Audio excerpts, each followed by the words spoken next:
Hey folks, Joe here with Florida Concealed Carry. Listen, uh, the tragic event that happened this past weekend out there in, hold on, I'm going to pull this up on the screen real quick so I can see if anybody's on there. That happened out there in Texas at the church. First, our condolences to the family and friends of the pastor that passed and to the victims there.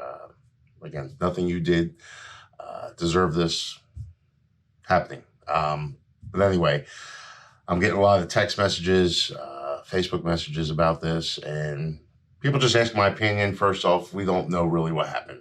We just know what we see in the newspaper article, and my opinion of the media out there. It's half-assed. But from what I can read from it, basically, long story short, the bad guy goes into the church, and the way the article made it sound was the pastor pulled out a firearm, and the bad guy, I guess, rushed the pastor and took the firearm from him, then used it against him and the other victims there. Now, with that being said, stuff happens. Now, you can pray for the best, prepare for the worst. That's the way we should be in every situation. Now, I'm just going to give you a couple of things we go over in our classes here a lot. Folks, you got to prepare for things. You got to have the right mindset, and you have to train. Now, prepare. Again, prepare for the worst, pray for the best. The mindset. Folks, again, I had a class the other day, or a private, and the person in the class said, well, I can never shoot anybody. I can never do that. I just really want the gun to scare people off. Folks, easy way to settle that, don't carry the gun. There's no need for you to have it, because this is what's going to happen.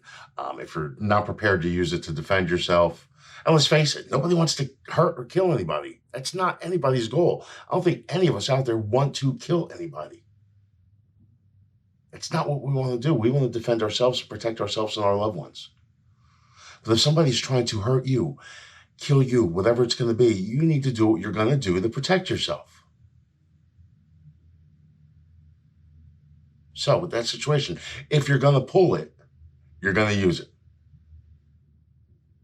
Be prepared. You're pulling it, you're using it. If you don't have that mindset, do not pull it. Don't even carry it.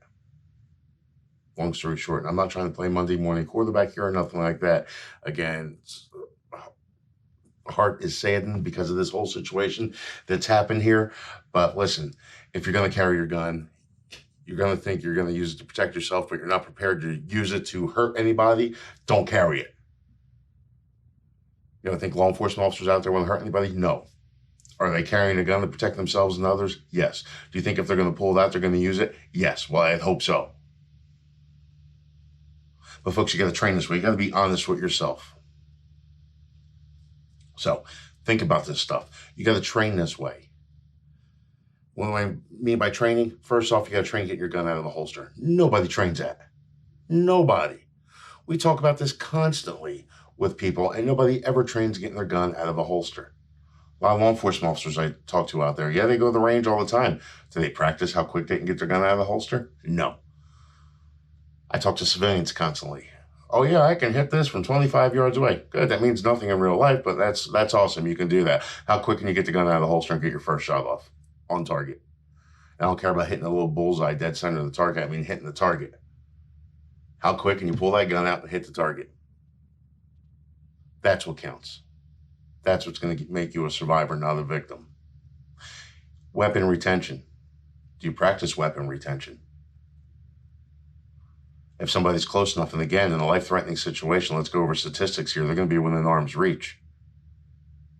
Most likely, if you're going to be in any type of a gunfight or altercation, any type of gunfight, knife fight, whatever it's going to be, fight, they're within arm's reach. If somebody's going to attack you, they're attacking you at arm's reach. If you have a weapon, I don't care if it's a knife, a stun gun, whatever it's going to be, can you retain that? If they try to grab it and take it from you, can you retain that weapon that you have? Are you practicing that way? I'm sorry, folks. I see things popping up on the screen. I cannot see if you're making any comments or anything. I don't know why. I'll try to fix it. I don't know what's going on. I see things popping up, but I see no comments. Maybe you're not commenting. But anyway, Are you training that way? This is stuff you need to do. Folks, this is stuff you can actually do from your house, at home, for free. You know, we're sitting there in our class, we go over training exercises you can do at home that I think are much more useful than going to a range. Yes, you still need the live fire gun, live fire, but you can do so much more training at home for free. You're not using ammo, which ammo is tough to find right now, but you can actually train so much at home to make you a better shot, a quicker shot, a more accurate shot. Train your weapons retention, everything, and not spend a dime. And folks, side note, when you do this, make sure your gun's unloaded. Don't do this with a loaded firearm in your house. Just a side note. We go over all this stuff. Maybe I'll do this in later videos or some videos down the road, how to do this stuff, but it's simple. But you need to practice this stuff. You don't need to go to a range all the time and do this, especially with the ammo shortage out there. You need to practice. You need to get your mind in that right mindset. Start thinking about these situations now. Think about if you're at work or you're at home sitting there, and if somebody breaks through the door, somebody tries to attack you while you're at an ATM machine, or while you're standing there in line at Publix or the grocery store, wherever you're at, wherever it's going to be, think about how you would react in that situation. You know, maybe while you're in line at the next store or something like that, you're at the local Stop and Rob, and that's your convenience stores, your 7-Eleven, your Wawa, stuff like that. Put down your phone. Stop Facebooking and all that stuff. Stop watching these videos. Look around. Observe your surroundings. See who's there. And start going through different scenarios in your head. Well, if this happened right now, how would I react? If somebody came through the front door right now with a shotgun, how would I react? What would I do? Who am I with? If I have my kids with me or about 11 with me, how am I going to react to get them out of there into a safe spot? Am I going to pull my gun out? Am I not going to pull it out? What am I going to do? Start going through this stuff in your head. This is just going to put you in the right mindset and get you thinking the right way. That's where you need to be. Don't think just because you're carrying a firearm now that you're an instant badass. That's why I hate some of these training places out there. You know, you go to some of these, I'll call them out the gun shows out there. Some of these half-ass firearms instructors out there that just go get their license just for the hell of it because they have nothing better to do. They have absolutely no experience in life whatsoever. Some of them, yeah, they can hit a target pretty well. That's about it.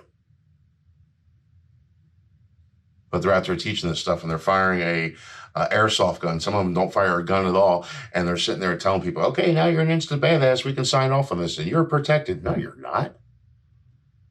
Think of it this way. When you're of legal age, what is it, 16 down here, other states 17, 18, get a driver's license. That there's no test, there's no anything.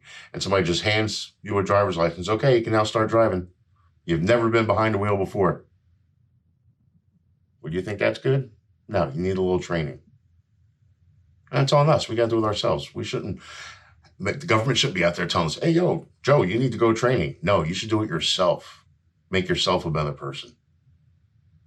Make yourself not a victim. Make yourself a survivor. I'm not going to rely on somebody else telling me what I have to do. I'm going to do it myself. So folks, please practice, prepare yourself, get the right mindset, train. It doesn't take much. Simple things. Put down the phone, get off social media. When you want to get some real training, extra training out there, find yourself a real instructor in your area. Don't go these half-ass ones that are out there. You can see them all over Instagram and Facebook and all this other stuff. Very easy. Call them out real easy. What's their experience? Oh, I'm 21 years old. I've never done nothing in my life. But now I'm a firearms instructor. No experience with guns whatsoever. I read all the magazines. Really, dude? Come on. Find somebody that really has a background in this stuff. But folks, you got to do it. You got to train. Again, mindset is huge. Again, think about it. Next time you're out in public, next time you're watching this video right now, look up and think, if somebody broke through the door right now, what would you do? Think about this stuff. I'm just trying to get you to think. And again, if you're going to pull your gun out, you're going to use it, be prepared to use it. Hopefully that answered some of your questions that I got this weekend. I know I ran on with a couple other things. I'm getting more texts now. Folks, you can actually ask on Facebook. I'll answer them. But folks, have a great day. I'm going to do a whole series on these, I think, just trying to get people in the right mindset. I'll see you soon. Again, if you have questions, let me know. If you don't want to put them just in the comments of this video, which I wish you would. Why? Because it helps us bump up in the algorithms. But send me a private message and I'll answer them the best I can. Folks, have a great day. I hope to see you soon.